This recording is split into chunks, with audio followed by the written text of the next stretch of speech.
नमस्कार भैया, कैसे हैं आप? ठीक हैं? हाँ, सब ठीक है। आप तो सब जानते ही हैं। आपको पता है कल मैं आपके यहाँ गया था लेकिन आपसे मुलाकात नहीं हुई। क्या हो गया, कोई बात है? नहीं, बस यही पूछना था कि आपके यहाँ चुनाव का माहौल क्या है। क्या बताएं भाई, इस बार तो कुछ समझ नहीं आ रहा है कि किस पार्टी को वोट दें और किसको ना दें। अब आप ही बताओ, लोग चुनाव जीतने के बाद फिर कभी वापस आते हैं क्या? हाँ, यह बात तो सही है, लेकिन फिर भी वोट तो देना ही पड़ेगा। अब आप खुद सोचो, एक समय हुआ करता था जब हमारा भारत देश सोने की चिड़िया था और विश्व गुरु कहलाता था। लेकिन आज देखो, चारों तरफ परेशानी ही परेशानी है। लोग बेरोजगार हैं, महंगाई आसमान छू रही है, किसान मर रहे हैं, करोड़पति नेता कहते हैं हम गरीब हैं, लेकिन सब अमीर हो रहे हैं और देश की जनता गरीब की गरीब ही है। ना जाने इस देश का क्या होगा, ना जाने कौन बदलेगा इस देश को।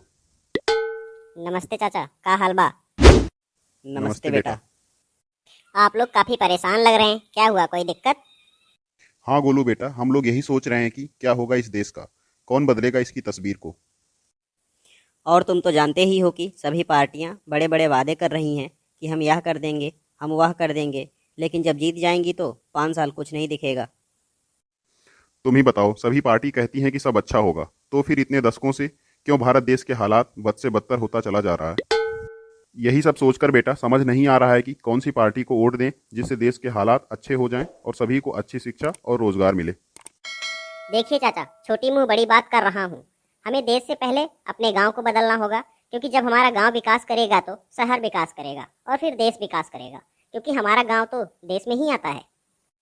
आप सोचिए कि अगर हमारे गांव में बिजली, पानी, सड़क, स्कूल यह सब अच्छे हो जाएंगे तो हमारे गांव के हालात भी सुधर जाएंगे।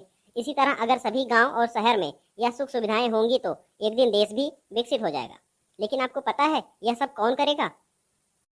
कौन बेटा? हमारे क्षेत्र के जो जीते हुए प्रत्याशी होंगे, क्योंकि कोई मुख्यमंत्री या प्रधानमंत्री से ज्यादा काम हमारे क्षेत्र के विधायक जी करेंगे।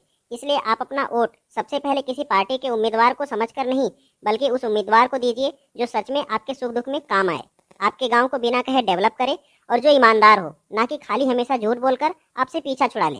इसके बाद जब आप यह सब जांच परख लीजिए तो फिर किसी पार्टी के बारे में सोचें, क्योंकि कोई मुख्यमंत्री, प्रधानमंत्री या मंत्री जी बाद में काम आएंगे, सबसे पहले आपके द्वारा चुने गए नेता ही काम आएंगे। इसलिए आप अपना वोट सोच समझ कर दें, लेकिन वोट जरूर दें, क्योंकि यह आपका जन्मसिद्ध अधिकार है। सच कहा तुमने गोलू बेटा। अब तो हम भी अपना वोट उसी उम्मीदवार को देंगे जो हमारे सुख दुख में काम आता है और जो सच में ईमानदार भी हो। थैंक यू बेटा गोलू, इतना अच्छे से हमें समझाने के लिए। थैंक यू बेटा।